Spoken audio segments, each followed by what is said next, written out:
9:16. Welcome back to the morning show with Jeff and Will here on AM 1700 WRCR, Haverstraw, WRCR.com. Welcome back, everybody. Down joining us, as she does every Monday morning at this time, it is Tina Traster of the Rockland County Business Journal. You can find that at rcbizjournal.com. Welcome, Tina. How you doing? Good morning, Rockland Land. Happy St. Patrick's Day. A little soggy, but nevertheless, there's cheer in the air. Two things I want to discuss today, so I'll jump right in. So more than 100 people came to the village of West Haverstraw last week to the Planning Zoning Board to the community. News. We've been reporting on this for I think about 4 years, but finally the news has caught up, and people are aware.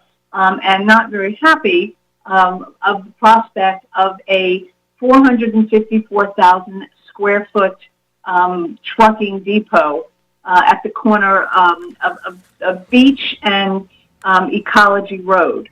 Now, just to put in two things to put in perspective here. One, 454,000 square feet, 8 football fields stitched together. I don't know if you can get your mind around the size of that, but it is big. The location, it is off Beach Road, which is off Railroad Avenue, and it is also hemmed in by Ecology Road. And the reason that should jump out is because Ecology Road is where the proposed animal shelter is to go. So residents showed up. Actually, the village of West Haverstraw moved its meeting from its usual small courtroom to the gymnasium to accommodate the crowd. And where this project is at is that it got something called a positive deck for seeker. Now that sounds like alphabet soup, but what that means is that the project is going to be subject to great environmental scrutiny, as it should, because this is a proposed 24/7 warehouse that is going to sit on a 34-acre uncapped construction landfill. And this is also something that's snaking through with the DEC, because this toxic site will need capping. But the people who live in the neighboring residential areas to this clearly are unhappy.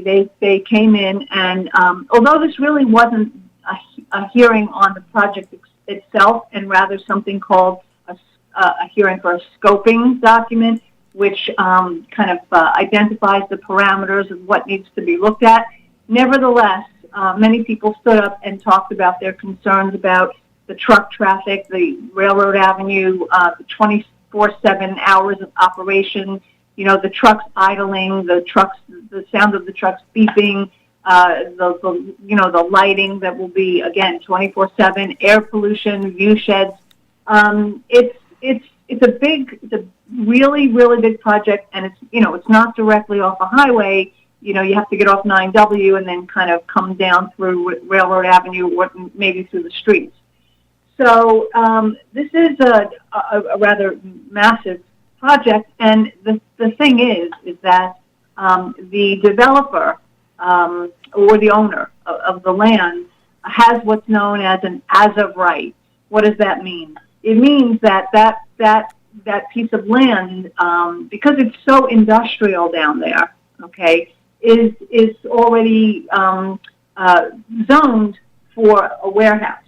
So they don't have the bar or the burden of having to go to a zoning board and get a change of use or any kind of massive zoning approval. They do have a few variances, but they're sort of insignificant. So this is going to be a process. It will take time. But as it's known, the Grassy Point Bend Warehouse project is moving along. And, the people who have planned this animal shelter, which is literally right across a skinny road from this project have known about it all along. So one has to wonder, why that was not taken into consideration. The warehouse is going to have 76 truck bays, and the entrance to those trucks is literally Ecology Road, which I think couldn't be more than, I'm going to measure it because I'm not absolutely sure, but I don't think it's more than 15 or 20 feet. It's an exceptionally skinny road. So essentially, the animal shelter is going to be the proposed animal shelter is going to be sitting across from this massive operation. And I mean, just, if anybody lives with animals, or if anybody, that the sound of a truck backing up, I think it is up there with one of the most kind of like irritating, screeching noises that there are. And so it just, that area is just, it's industrial, it's meant for industrial use, and, the warehouse kind of fits in with everything else that's right around it. The animal shelter, it's a boondoggle in terms of where it's being sited. The people who stood up and spoke about this warehouse, for example, the people who were opposed to it, they talked about traffic backing up. They talked about this being in a flood zone. They talked about, one person stood up and talked about something I didn't even know about until last week, which is, I should have known this, but apparently there's a heliport right there, also down along Beach Road. I didn't know that. And he was telling the Planning and Zoning Board that when that was built, the promise was that was just going to be in the day. And he said, but that is not the case, that he hears helicopters in the middle of the night.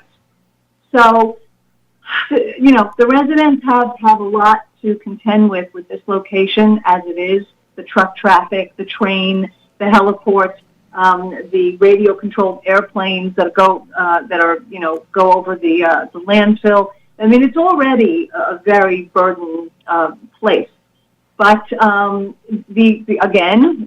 other thing is what do you do with a 34-acre uncapped landfill that really would not lend itself to, say, like residential development, and it still is private land that somebody wants to develop, and it was the receptacle for toxicity for decades, and so there's an argument that the developer and their engineers make, which is that the best use for this piece of land is in fact to cover it, to cap it, in a safe way so that you seal in this toxicity forever. It's a really complicated subject, and we will definitely continue. We have been reporting, I just want to say, we've been reporting on this for several years. It's funny that because it's kind of like, it's like people are thinking, oh, when did this happen? Well, it started happening about 4 years ago. Hello? Yeah, no, go ahead. I didn't know you were. I thought you were going to your next topic. I'm sorry. Yes, moving on to the next topic. Happy days for the village of Nyack, which nabbed a $4.5 million New York Forward grant. The village had been was sort of the little train that could, little engine that could. They kept applying for something called the DRI, the grant that the village of Haverstraw won a few years ago. And they weren't able to get that, but then they pivoted and they applied for something called the New York Forward Award.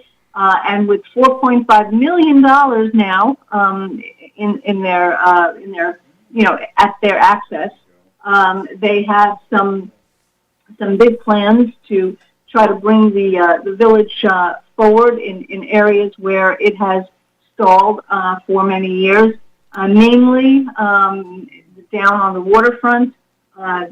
The village, it's really an underutilized asset.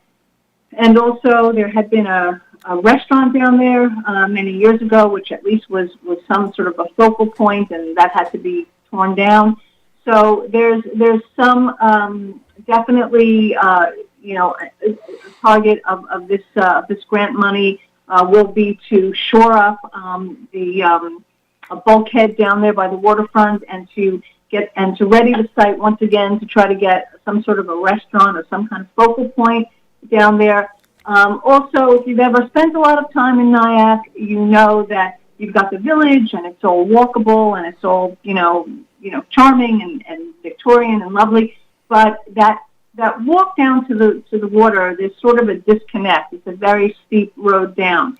And there's nothing that they can do about the topography, obviously. And short of getting some sort of a ferry, not ferry, what do you call it?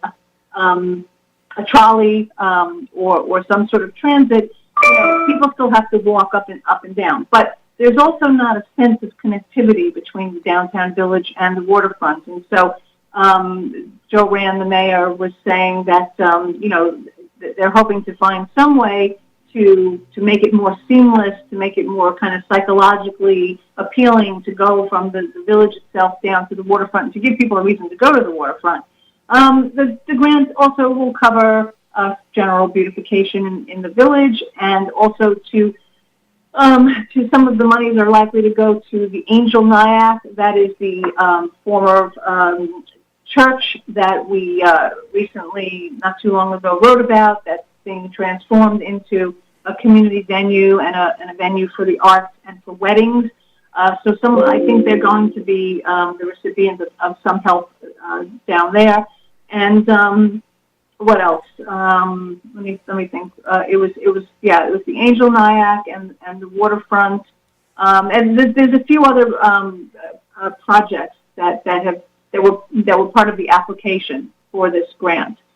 So that was really big news, and I know that there was much celebrating in the land over there in Nyack, because like any place, Nyack is probably the gem, the jewel in the crown, I think, to some degree, in terms of drawing tourism. The county gifts Nyack each year with the largest of all of the tourism awards to keep tourism going. The village in the last recent years has been struggling with more empty stores and homelessness and panhandling. So they've been dealing with social ills, and this is not a small amount of money, and it should be a good jumpstart if it's dealt with responsibly, and holistically, if the whole thing makes sense. So good news in Nyack, and that's today's news. Excellent. We thank you for your time as always. That will be a challenge for Nyack for sure, but something worthwhile if they can figure out a way to get people to connected to the water and back to the land, as it were, which is way higher up. Thank you so much, Tina Trasser, for joining us as always. Find more about the stories that she's covering, including the two she talked about this morning, at rcbizjournal.com. You can sign up for email newsletters as well. Thanks, Tina. Have a great week. You too. Bye-bye.